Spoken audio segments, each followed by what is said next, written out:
Okay, so thank you very much again. Hi, everyone. My name is Juarez Barbosa Jr. I work for Oracle as a Senior Principal Java Developer Evangelist here in Ireland.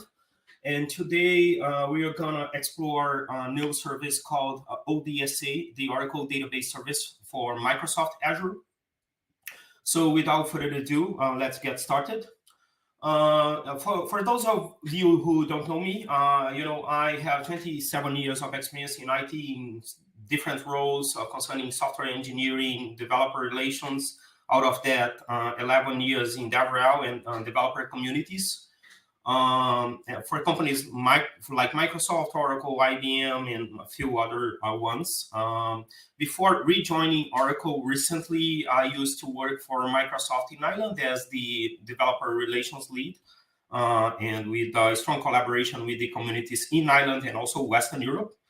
Currently, I focus on Java, which is my primary language. I'm a Java developer for 26 years now, but also, of course, cloud, DevOps, cloud native, and a bit of blockchain as well.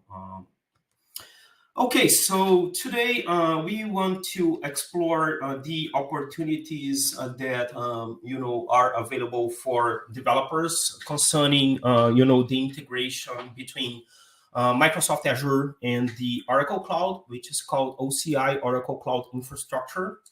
And with a focus on data-related applications, and different flavors of the Oracle database that we have. As you can see here, we have what we call the base database service, which is a kind of more controlled, or perhaps we can call it single instance database service for developers. We have Exadata, which has features concerning clustering, rack, real application clusters, and many other enterprise features. And the Autonomous database, which is pretty much the same database, but autonomous because it has in background several AI related services and jobs and that run in background to optimize, fine-tune, and patch your database. But as the baseline for that, we have the OCI, the Oracle Cloud Infrastructure. And the integration concerning both clouds, now depending on your customers' requirements, you can, of course, keep the database running in an Oracle environment, OCI, on top of the Oracle Cloud, but then connect to it from Azure, and we have a number of services, as you can see here. For example, things like, the Power Platform with Power BI, Power Apps, Power Automate, Synapse Analytics for DW applications, AKS for cloud native and Kubernetes services, app services for web applications, and you name them, Databricks for big data and so on. And that's interesting because this partnership started a while ago with what we call the OCI Azure Interconnect feature. At the end of the day, we have several collocated regions and 12 interconnect regions, so the Oracle Cloud Infrastructure and Azure data centers, they are integrated and collocated. But we interconnect, actually, you still have to address some things related to the non-functional requirements like security, monitoring, network paths and integration, and network topologies and so on. That's doable, of course, but with the ODSA offering, now all this complexity and the non-functional requirements, they are now encapsulated and abstracted. And that's a good option as perhaps another tool under your belt, because I don't know, maybe you have a customer, they have some systems that are running on-prem and they want to migrate to the cloud, but they don't have an internal, IT department. So you are helping them, and, provided that they can see that as something that it would be better for them because of less complexity and the requirements in terms of operations and governance.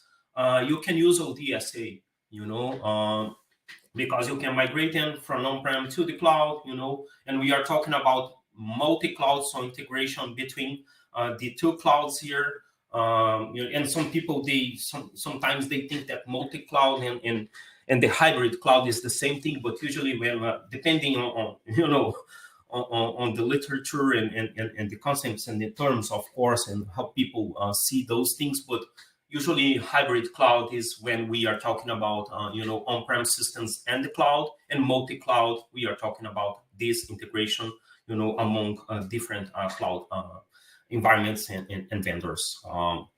But that's it, just to give you a glimpse of the regions then and how it started and the options here. But let's talk a little bit about the advantages of using interconnect, for example, in terms of cost savings. You have things, for example, latency. At the end of the day, if you have better performance, you are having, I would say, some cost reductions here. You are saving money in terms of implementation time, which is a good thing. Performance, with the number of CPUs for autonomous database, and of course, this integration, as the data centers they are collocated, you can expect, of course, a better communication paths, and it results in performance improvements as well. Uptime, in terms of these integration, redundancy, high availability, latency, and so on.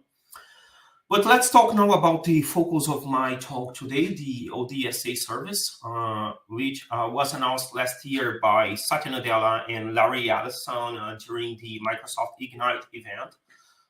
That's another iteration concerning then this OCI Azure Interconnect feature. But as I said now, the interesting thing is that with the ODSA, you have graphical user interface, GUI, that resembles Azure. So the Azure developers, they can access that and provision Oracle databases, having a similar, look and feel and user experience as if you are using the Azure Portal. It's quite easy to do, for example, you just have to perform some initial steps in terms of informing the Azure subscription you want to use with OCI. Those are quite straightforward steps. And then after that, you can move to provision the autonomous database or any other database that you might need. And then, of course, deploy your Azure applications and connect to that. Another interesting thing beyond, the things that I talked about, security, networking, identity federation, and so on, is the feature related to monitoring, because with this integration, the Oracle database will propagate some events, so you can capture that on the Azure side, and also have all the metrics, controlled and visible under the Azure Monitor umbrella, with things like App Insights, Log Analytics, and so on. Okay, so this is a high-level diagram and overview of this integration. As you can see, at the bottom of it, we have OCI Azure Interconnect, as I talked about, with a private tunnel. So we are talking about VPN connections between Azure Express Route and OCI Fast Connect. And on the right-hand side, we have the Oracle Cloud Infrastructure with, the usual OCI tenancies, which is a kind of, it is similar to resource groups in Azure to an extent, and the different databases here. And then on the left-hand side, you'll see the different services and, in terms of the monitoring events, metrics that I talked about, other events as well, and the applications. So we have a kind of natural path for this integration without all the complexity and the governance requirements. And, so that's why I said that's another way, or perhaps another tool that you might consider in order to accelerate migration projects, in the scope of IT transformation and modernization projects. At the top of it, you can see Azure Active Directory and OCI identity domains with identity federation. And the user can use the Oracle, the ODSA portal, for the one that resembles Azure, but that actually sits on OCI. It has a similar user interface, but it is hosted on OCI. I can show you the domain later. Several benefits, for example, an outstanding one, no egress or ingress fees for data. As I said, this is significant in terms of cost reductions. The same user experience, integration with all the Microsoft tools, for example, and all the automation that you can get out of that. I will take questions as soon as I finish the presentation. Okay, so let's just move here because I have also a simple but quite cool demonstration. So hopefully we'll have time to explore that. How does ODSA work then? First, you have to perform the cloud-to-cloud setup and configuration, as I said, but it is well documented. Actually, I can show that now here.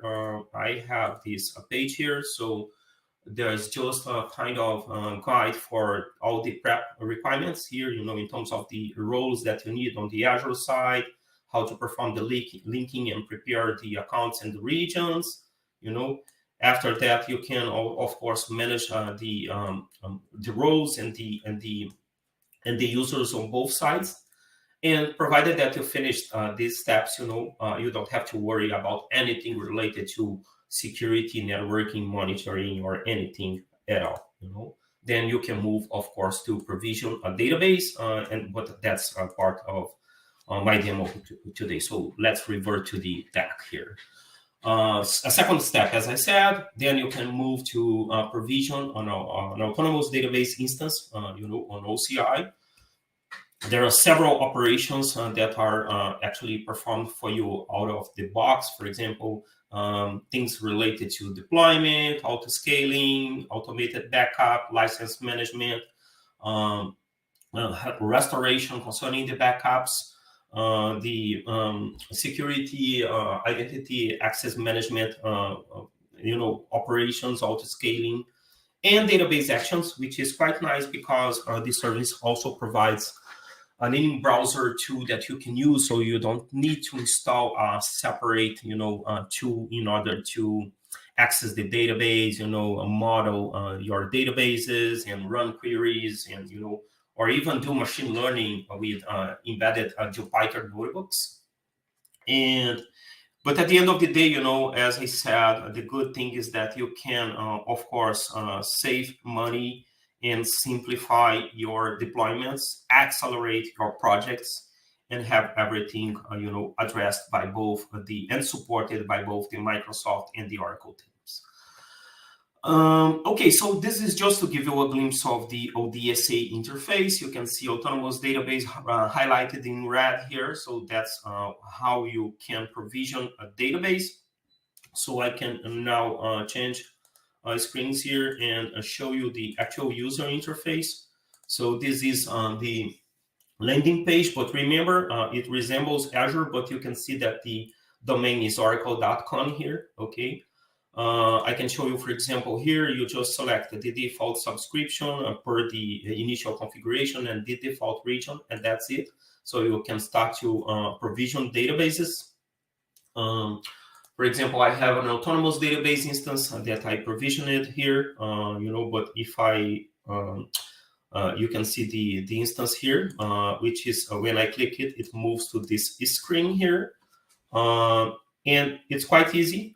For example, if I click database actions, I will see, actually, let me do it here again, just to show you while it loads. Let me move in. First thing, in terms of connections, you can use this connection string, and it depends on the way that you want to connect to the Oracle database. There are two different ways. The first one is the single TLS connection, and usually with that one, it is a kind of one-way connection. You can just use this connection string here, and then just inform, the URL for that's the connection string that you can copy from the console. And of course, as usual, the username and the password, okay? The second one, which is kind of more, I would say, robust, and restrictive is when you have what we call MTLS, okay? With MTLS, mutual TLS, you have to download this connection wallet here, okay? You provide a password for it. I have a sample here, for example, for this same database. Then you unzip the file and you will see, for example, things like a Java key store here, JKS files, some security certificates, and the traditional, the usual Oracle connection files, for example, SQLnet, TNS names, and so on, that you might be used. Configuration, when you provision a database, you just have to choose if you are talking about what we call the Autonomous Transaction Processing Database, or the OLTP one, or DW database, with ADW, the Autonomous Data Warehouse. OCPU count for your choices, auto-scaling if you want to have that enabled, information about storage, and the license. There are different options here if you want to include a license or bring your own license and so on. The second and the last thing here is actually the networking configuration. If you are using MTLS, you don't have to worry about that.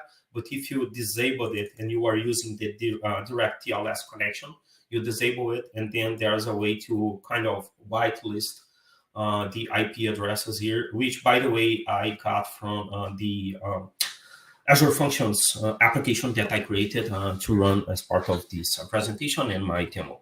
Okay, that's everything. Just to show you, then again, coming back to the main screen and the landing page. If I click Autonomous Database, I can click Create here. As I said, just as usual in Azure, you can see the different tabs here and the wizard and the way it flows. You select a subscription, a resource group. You provide a name for the database instance as usual. Then next, you have the configuration tab. As I said, you select if you want transaction processing, data warehouse, or other different things here. The number of OCPUs, if you want to enable auto-scaling, the storage in terabytes, license type, if you want to use license included, as I said, or bring your own license. Database version and the database name, the instance name actually, the DB name actually. Networking, different options as I explained. For example, the sample file. Oh my God, my screen. I have a problem currently. Okay, but yes, if you access this URL here, you will see the options that I talked about for both MTLS and the SSL, mutual TLS or the single, direct TLS connection. So all the information is, of course, documented for the choices there. I am here. Yes. Security, the database admin credentials, and this one is the one that you can use. Remember, I clicked the autonomous database. When I access the instance here, I clicked database actions. It goes to this page here. If I click SQL, I will see this SQL tool that I talked about. For example, I have it with a query here, the same one that I'm using to run the query and retrieve the results from the Functions app. So if I run it here, actually, I'm just retrieving the name of a city in the Netherlands. And yeah, but that's it. You can see how simple that is, to provision and manage the database. If you want to access the same database on the OCI side, you just click this link. It will take you to the OCI portal. Okay. Well, that's it. All right. Concerning the application, then let me show you. It's just a simple application. I created a Functions app. Perhaps it's a good idea to show Azure. Yes, you can see ODSA fast here. So it's just a Functions application with Java. So you see the URL here. If I click networking, for example, as I talked about, where is it? Yeah. Here, for example, the IP addresses that I have there, that I whitelisted, I copied from here as usual, and I assume you are familiar with Azure. And that's it, a simple FAS application, okay, function as a service with Java. And the application in the Java code is a simple one, just for the sake of this demo. You can see the usual imports here for Azure Functions. I created a function here with the function annotation, the HTTP trigger as usual, and the methods, get and post methods, or HTTP verbs, as some people like to call them, authorization level anonymous. Then I call the function, I just retrieve a couple of request parameters from the call, name and the year, okay? And then I delegate that to helper class that I created to run a JDBC query. JDBC stands for Java Database Connectivity. So you can see it's just the same query that I executed using, the SQL actions and the tool, the in-browser tool. I retrieved the connection information from config properties file, the one that I presented to you. You can see here URL, username and password, and then I execute the query, and that's it, So I have actually the application running here, so I can just, you can see the same URL that you see here, but I complemented it with the URI information here, and then I can just call and run the same query, and I will retrieve the same city as I have here. Okay. Concerning how I provision the application, that's quite interesting because Azure has several different plugins for Maven, which is a kind of build tool for Java, and I use that because it simplifies the process as well, and that's a killer combination. At the end of the day, we are talking about productivity here and simplification. So first thing, I just provide a name for my function here, and other configurations. I have here a resource group that will be created for this application, the app service plan name and the region, and then you can run Maven. I think I have the commands here. Yes, just as a kind of recap, I use this command here to create the application.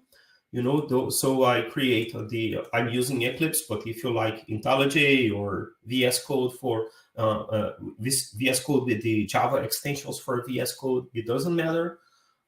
Then I can deploy it locally by running these deploy functions here. Of course, I have to use AZ login and set my default subscription, and then I can run this command to deploy the application. Okay.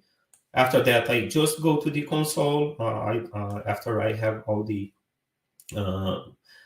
steps finished, and everything is done, and that's it. If you want to check logging as well, there's a way, as all things in Azure.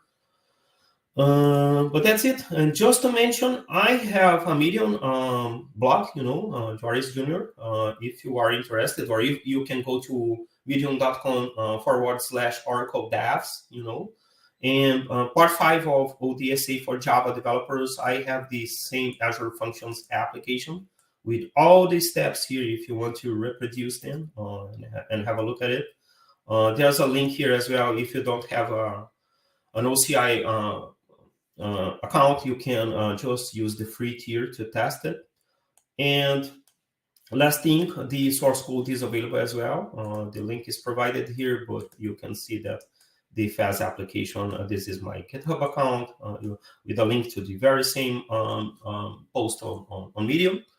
So you can explore that on your own if you are interested in that. I think I was here. Yes, provisioning. So yeah, just to talk then about the features that are available. You can create and delete databases, manage them, start, stop, and restart. Choose to perform auto-scaling manually, up and down, or, configure CPU auto-scaling as I explained. download and rotate your security wallet, use database actions to run queries. Database actions is quite interesting. Let me show it again.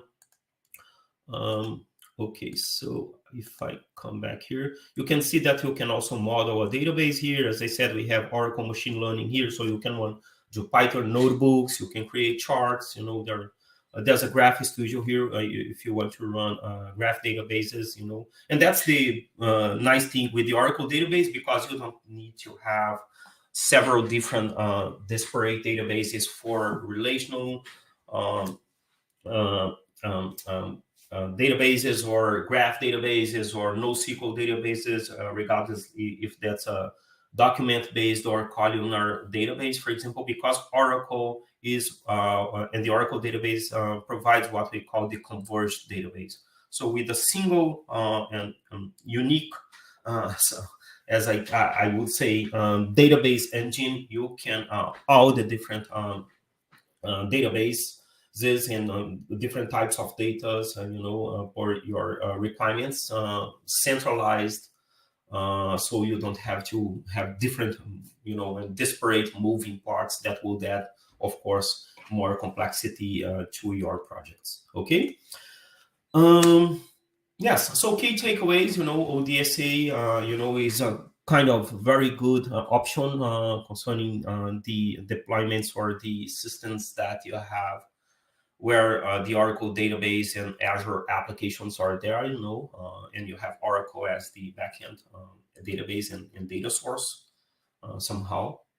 The user experience is quite nice, because it's easy for you, if you are using Azure, to just go and do it in a similar way as I demonstrated today. And customers, they can have all the choices concerning the Oracle database as well, with the ADB, Autonomous Database, Exadata, and Base Database Service. Okay. Some links are here. If you are interested, reach out to me on Twitter. My Twitter, where is it? Okay, so is at Juarez Jr. Okay, so I can give you a copy of this deck or links to the blog post or the source code samples, or I can connect you with other folks here working for Oracle in case you have some elaborated requirements and you want to explore that. There's a blog post concerning ADB on ODSA, the documentation as well, and this is my blog post with the functions application. But interesting to say, this series I created similar examples for App Service, Azure Spring Apps, Container Apps, Kubernetes Service, Functions, everything is there. Okay. Once again, thank you very much for the opportunity to talk about these things that I like and I'm passionate about, the cloud, Java, databases, data, and everything else. And now I can take questions in case you have some.